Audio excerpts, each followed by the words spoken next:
Complete అంటే పూర్తి. Complete అంటే పూర్తి. దాని అర్థం ఏంటంటే పూర్తి. కంప్లీట్లీ అంటే పూర్తిగా. కంప్లీట్లీ అంటే పూర్తిగా. అక్యురేట్ అంటే ఖచ్చితంగా. అక్యురేట్ అంటే ఖచ్చితంగా అని అర్థం.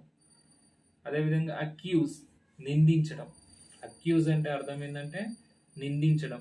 ఎవరైనా నిందించడాన్ని ఇంగ్లీష్లో ఏమంటాం? అక్యూజ్.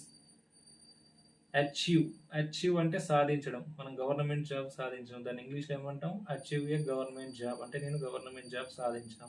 ఒక మీనింగ్ తెలిస్తే మనం వర్డ్ ఫార్మేషన్ అనేది ఈజీగా చేసుకోవచ్చు.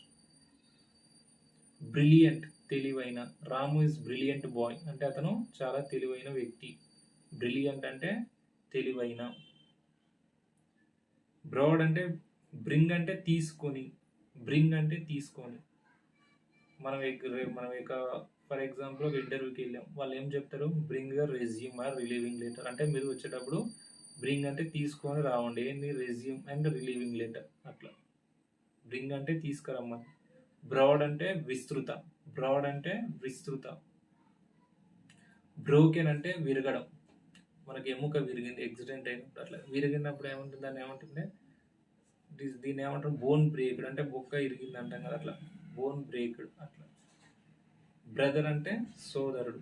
బ్రదర్ అంటే సోదరుడు. కాంపిటీటర్ పోటీదారుడు. కాంపిటీటర్ మనకు ఎక్కడైనా కాంపిటీటర్ అనేటోడు ఉంటూనే ఉంటాడు. ఏ జాబ్లో ఉంటాడు, ఎంప్లాయ్మెంట్లో కూడా ఉంటాడు. కంప్లైంట్ అంటే ఫిర్యాదు. కంప్లైంట్ అంటే ఫిర్యాదు.